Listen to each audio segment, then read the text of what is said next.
Hello and welcome to the Week in Review, a summation of your weekly headlines. I'm your host, Chad Roderick. And in our first story, as we head into the holiday season, food banks around the Grand Valley are gearing up for the busiest time of the year. But amid the government shutdown, SNAP benefits for many Grand Valley residents will be halted. Jeff Hinkle spoke to some of the food banks around the Grand Valley to see how it would impact them. We're just preparing for the uncertainty that we don't know what our clients are going to be facing in November. And the uncertainty of November being the biggest food month of the year. Food insecurity, especially around this time of year, is definitely at the front of mind for many residents in the Grand Valley. Hunger does not discriminate against anybody. It does not. It can affect anybody. It can affect your neighbor. It can affect the people you went to school with.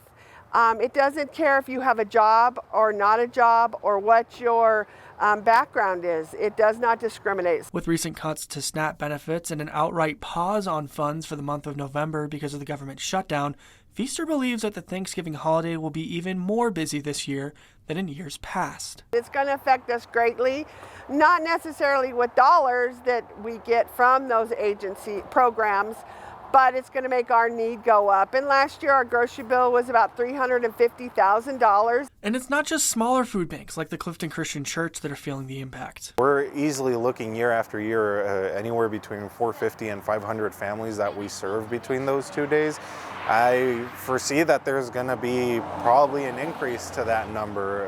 As I said, we've already seen that there is an unprecedented spike in new clients being registered. Another issue the food banks are dealing with are the rising prices in groceries around the country. Many people think our food is free or some program.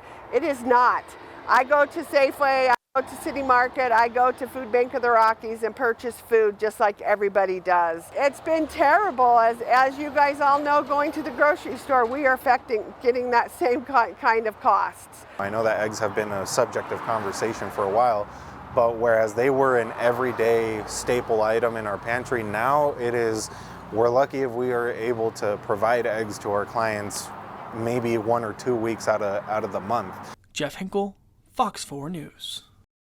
Also, you may recall a 19-year-old Utah student was detained by ICE after a traffic stop in Fruita this summer.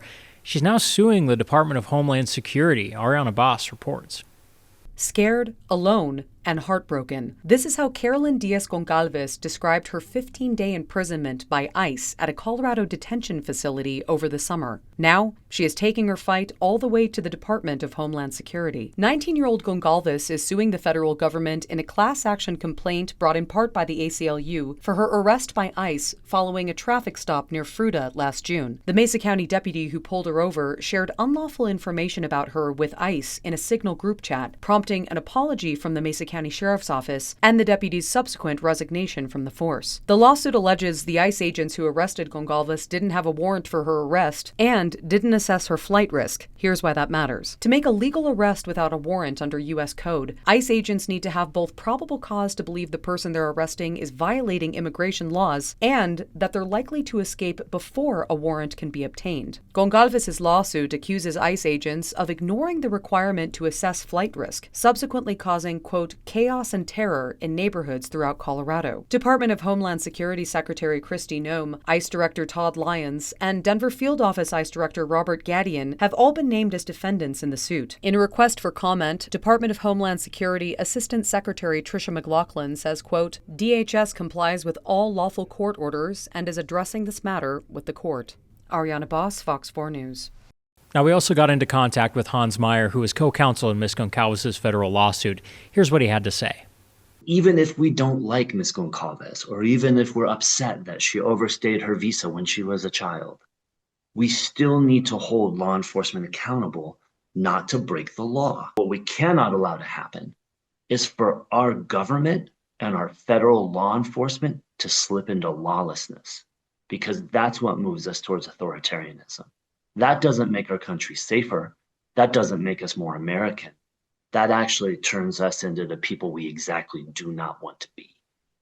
And moving on, the rain in the Grand Valley this past weekend left flood scars in some areas, mostly in the Redlands. Also, fun fact, Grand Junction experiencing its wettest day in 50 years. Kyle Kawamoto spoke with a state climatologist in Colorado golf course. Let's take a look at the aftermath. I'm here at Roderick Golf Course. You can take a look right behind me. These clouds that you're seeing come right above the monument look very different than how everything was over the weekend. Roderick golf crews are cleaning up the course after flooding happened over the weekend. Video shows the Orange River running through the golf course at a significant height. According to officials at the Roderick Golf Course, they received at least 2.5 inches of rain. For Western Colorado at the lower elevations, getting over an inch of rain in a day or 2 inches in 2 days is a pretty big deal. The weather affected much of the western slope, and on Sunday, Governor Jared Polis verbally declared a disaster emergency for Western Colorado. An official from the governor's office issued a statement saying in part, quote, "The governor has been monitoring the situation closely, and state public safety leaders have been in close contact with local emergency management about this unprecedented weather event," end quote. And that unprecedented event impacted our local golf courses. Yeah, we shut the course down on Saturday and Sunday just so it could dry out and hopefully get back to playable conditions. Obviously, with the 2.5 total inches of moisture, a lot of our cart paths were washed out. Our greens were, a couple of the greens and some low spots were flooded. Right here is supposed to be a clear paved pathway, but you can see the damage that the rain has left over the weekend. Kelly says Hope West was supposed to host a golf tournament, but had to switch gears due to the rainy conditions, making the difficult decision. We can't have golf carts on the course when it's that wet, just because they'll cause damage to the grass. The good thing was there was a dinner in place of the tournament for the 9th annual Calcutta for a cause benefiting Hope West kids. And the course is already on the way back to where things were before the storm came into the Grand Valley. In the places that have gotten the steady rain, like in Grand Junction, and the places where, we've gotten an inch or two of rain over the last few days, that's really welcome. Kyle Kamoto, Fox 4 News. And if you visited the Colorado National Monument since the government shutdown, you may have noticed the typically warm welcome from park officials is noticeably gone. Well, Ariana Boss went up to the monument and found out how the shutdown has affected the park's operations here at home. Here at the Colorado National Monument, the effects of the government shutdown can already be felt. Want to buy a ticket to the monument? Well, you're on your own. The Colorado Monument ticketing desk is now going by the honor system. Due to the shutdown, employees have been sent home, and the kiosk to purchase tickets to the monument has closed its welcome window, encouraging visitors instead to scan a QR code for an e-pass or drive to a self-pay station. But when the code is scanned, you still can't buy a pass. Instead, the site says, tickets can only be purchased at the park, presumably at a functioning self-pay station. Another sign on the front addresses the shutdown. During this lapse in appropriations, the sign reads, "National parks will remain as accessible as possible. We are doing our best to take care of your parks at this time, but some amenities and services may not be available." So, what are those halted services? According to the Bureau of Land Management's website, the Saddlehorn Visitor Center and bookstore have also shut their doors. Luckily, for those still wandering the wilderness, they say the Saddlehorn campground and restrooms are still open. The park only asks that you still follow the National Park Leave No Trace principles for wilderness care, even if no one is there to check up on you. We called BLM for comment, and this is what you get when you call. Due to the current government shutdown, the Grand Junction BLM public room is currently closed, and we are unable to respond to calls, voicemails, or emails. Normal operations will resume once funding has been restored. Ariana Boss, Fox 4 News. For the most up-to-date information on park visits, you can visit www.nps.gov. Also, a heads up, the City of Grand Junction is holding a town hall in 2 weeks. Ren Lewis has more on what you can expect. This is really the first town hall that we've had. The City of Grand Junction is planning a town hall on October 28th. Mayor Cody Kennedy says the town hall is part of a city council campaign called Meet You There. We're really trying to emphasize transparency and engagement with our community and really have an opportunity for the community to interact with their city council. Kennedy hopes the town hall will give residents a chance to have more meaningful conversations with city council. I think residents can expect a lot of opportunity to ask questions, like what's on their mind, like what are council priorities, what have we done with budget, what's next for the city, where do we see ourselves in 5 years, what type of significant economic development is happening within our community, all those things. You can submit your questions in advance on engagegj.org or ask at the event. Really think about what's important to you about the community, right? What is weighing on your mind about Grand Junction, and what do you want a straight answer from your city council about? The town hall is set to start at 5:30 p.m. at the Central Library. Make sure to RSVP before you go. Seating is limited. I hope they come out, and I hope they ask us some tough questions. I hope we can give them some straight answers. Ren Lewis, Fox 4 News. Now, to RSVP to the town hall or to submit your questions in advance, visit westernslopenow.com. And in an interesting sequence of events, Marge Tobin gives us an update on Zafira, a nude sculpture that was awarded a spot in the Heart of Fruita rotating art gallery. But then the statue was covered, removed, and relocated.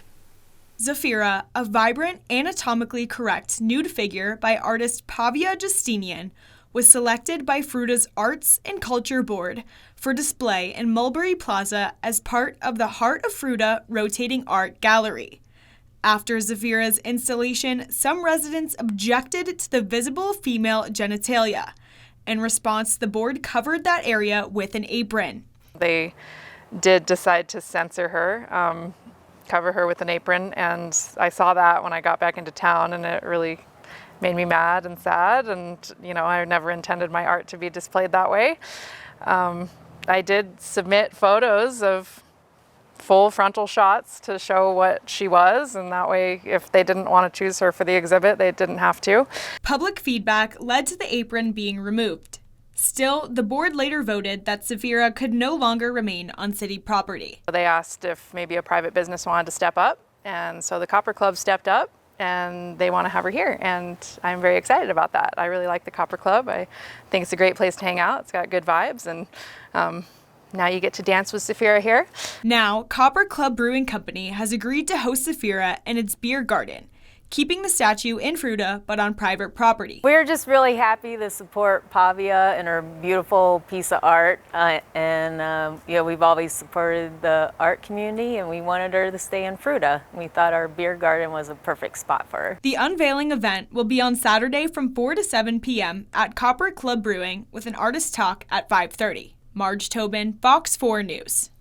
Thanks, Marge. Now we move on to some good news for those looking forward to the Grand Junction Community Center. It's still on schedule and on budget. Plus, there will be more amenities than originally planned due to a generous donation. Jeff Hinkle has the full story. Take a look.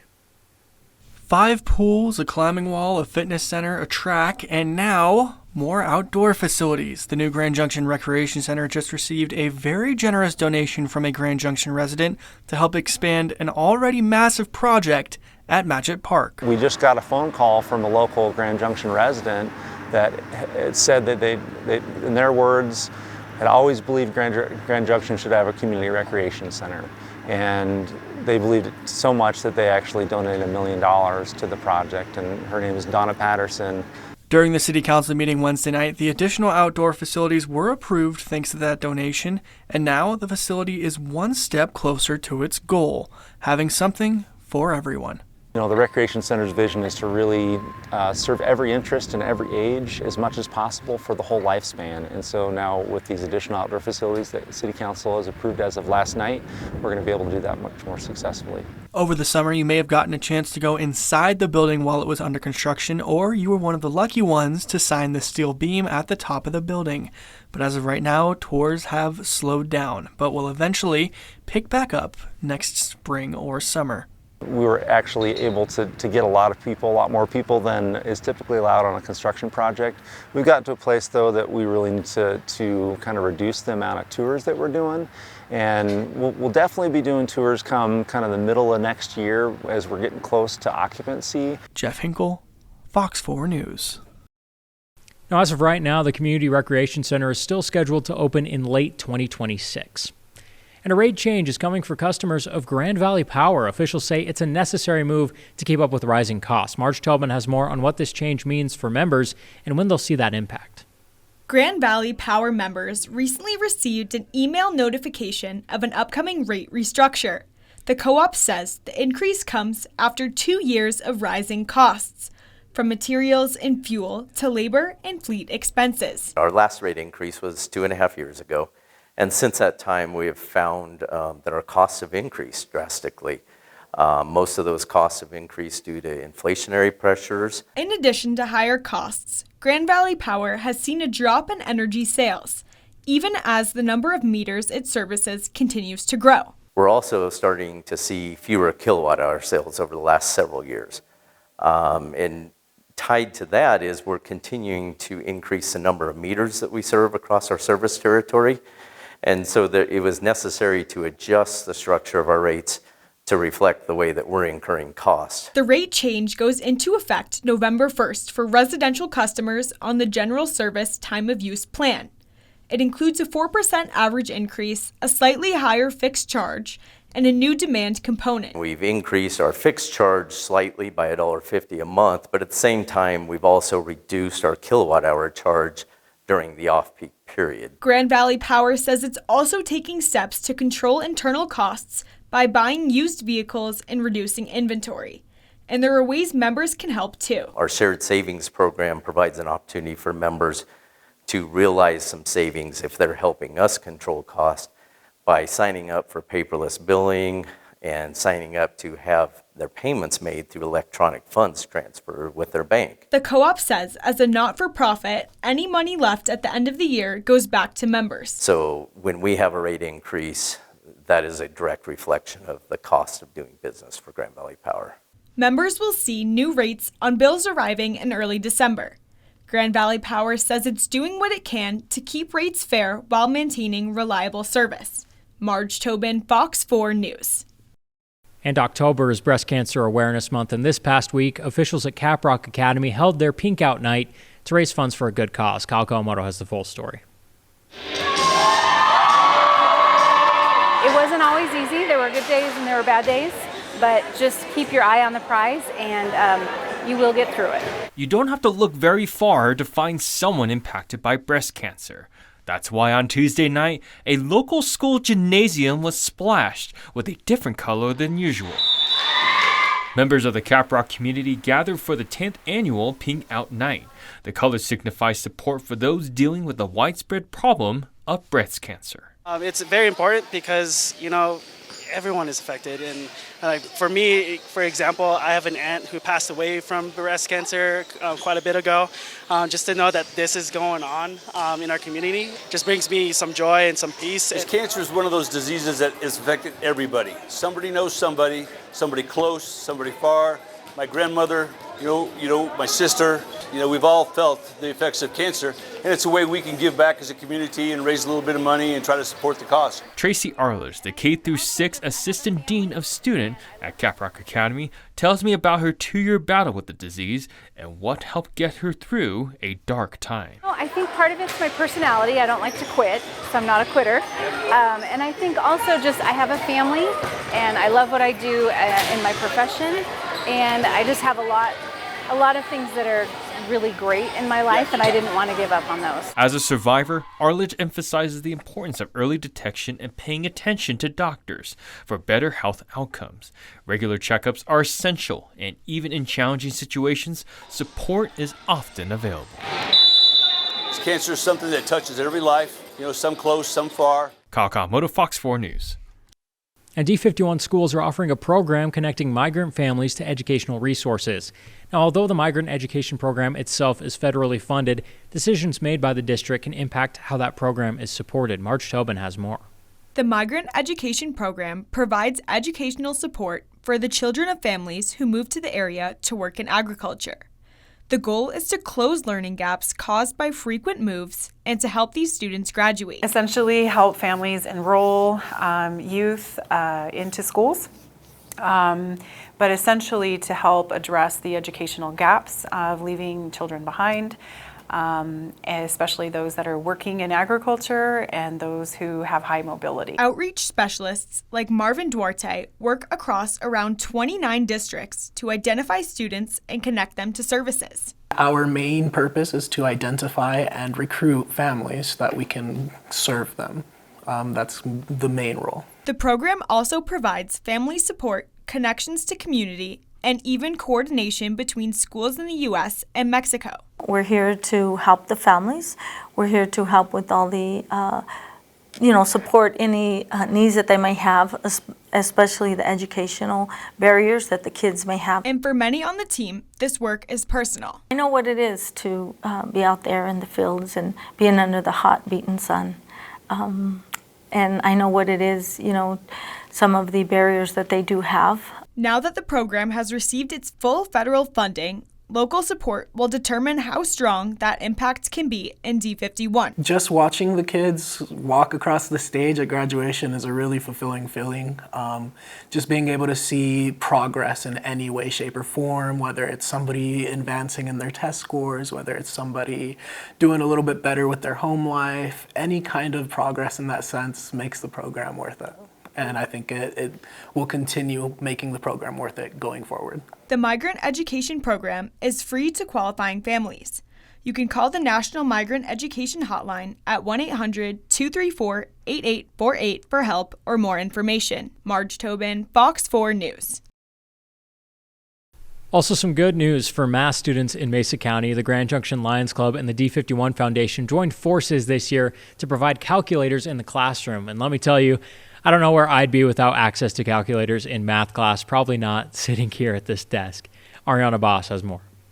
School District 51 just received a big financial gift from the Grand Junction Lions Club, and they say the benefit it will give to students is incalculable. Over 80 NUMWORKS calculators were given to high school students all across Mesa County this week. That's all thanks to a generous $3,850 donation from the Grand Junction Lions Club and matching donation from D51 totaling $7,700. The D51 Foundation applied for the Lions Club grant last year specifically for calculators. But why are calculators so important? They tell us it's because of the confidence they give students in the classroom. So it makes the math while you're in class a little more accessible and doable so that kids don't have to worry about having different technologies or no technology. They can all be on the same page, having the same access. If students need to check them out, they can. But it's nice to know that students can walk into the classroom and be prepared for learning and not have to worry about having the right material. We're told just this year, Grand Junction Lions Club funded grants were given to 14 different Mesa County nonprofits, totaling over $150,000. And of course, the Lions Club and D51 are no strangers to partnering in their philanthropic efforts, having co-funded thousands of dollars for D51 school initiatives over the years. D51 tells us their work this year is just getting started. We connect with as many businesses, sponsors, organizations, individuals, businesses, to raise money for things just like this, like calculators or other technologies or professional learning, just all the ways that we can help support our schools and build academic growth and achievement in the classroom. Ariana Boss, Fox 4 News. And driving with your phone in your hand can be distracting. And it's also illegal. According to CDOT, there was a 188% increase in citations this year from the Colorado State Patrol. Kyle Motor spoke with CSP and a CDOT official to crunch those numbers. Driving behind the vehicle can be full of distractions, but a small device that can fit in the palm of your hand can result in a ticket or someone's life.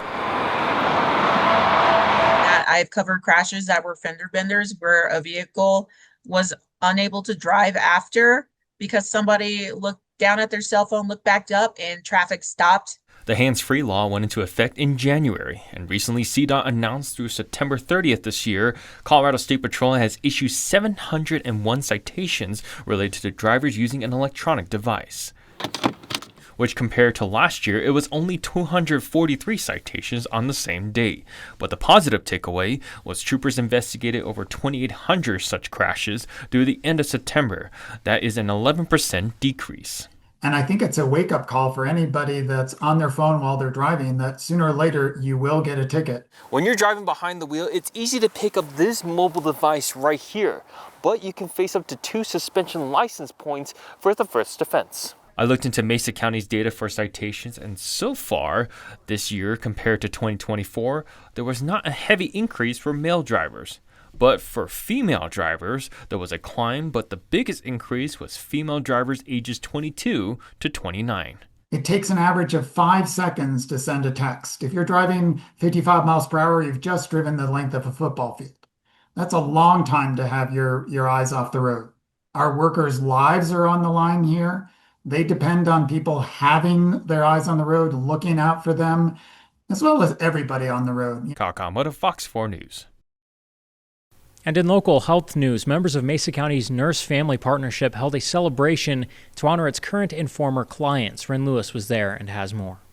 It's just a way to get together to show that You know, we're a community here. Mesa County Nurse Family Partnership held its annual celebration Thursday morning. Nurse Family Partnership is a program for first-time moms, and we typically meet mamas in pregnancy, and then we stay with them until their baby turns 2. Brooke Sorensen, a registered nurse with the program, says they typically provide support, education, connecting them to resources around the community, you know, helping them with obtaining economic stability. Becoming a first-time mom is such a transformative time in women's lives, so having somebody, a support person there, can be really important for a lot of them. Audrey Solorio, one of Brooke's clients, says having her support made a huge impact. When I was going through postpartum rage and postpartum depression, Brooke really helped me. Like seeing her and talking about it and really getting it out helps a lot. Stuff that I didn't know, I could just text Brooke and she would just know. She tells me she feels like being a first-time mom would be a lot harder without Nurse Family Partnership. I feel like my postpartum depression would be still lingering and around a lot more. Because Brooke also did get me in contact with a therapist. Audrey even referred her sister Casey to the program, who says she doesn't know where she'd be without it. I think I would have tried to find a program like it or, found someone, but they're very helpful in lots of different ways. I think they're great, and if moms need help, then they should look into it. Rin Lewis, Fox 4 News. And in our final story, a special meet and greet took place at Sherwood Park as GJPD introduced the community to its 2 newest 4-legged officers. I'm jealous of Marge Tobin because she was there and has more. It was tail wags and handshakes at Sherwood Park as the Grand Junction Police Department hosted a meet and greet for its newest canine officers, Breeza and Loki. The 2 dogs and their handlers recently completed a rigorous 9-week training at the Rocky Mountain Canine Academy. So our officers and Breeza and Loki, our 2 newest canines, attended a 9-week, very rigorous canine training at the Rocky Mountain Canine Academy in Denver, Colorado. And that included training in scent detection of illegal drugs, tracking and trust building, obedience, all those things to really connect the officer with their canines. The event celebrated the return of the Grand Junction Police Department's Canine program, which paused in 2024 after the retirement of Canine Vamos. A donation from 2 community members helped bring it back, and since August, Breeza and Loki have been hard at work.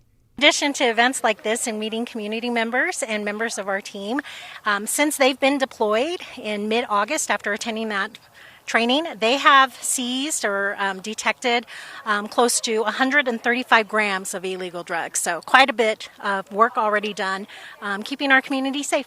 From searching for drugs to connecting with the community, officers Loki and Breeza are already proving to be a valuable part of the force. The Grand Junction Police Department says the canine teams will continue training weekly as they serve and protect. Marge Tobin, Fox 4 News. All right, Marge, I'm still jealous of you. That does it for the Week in Review. I'm Chad Roderick, and we'll catch you next week with all of your weekly headlines.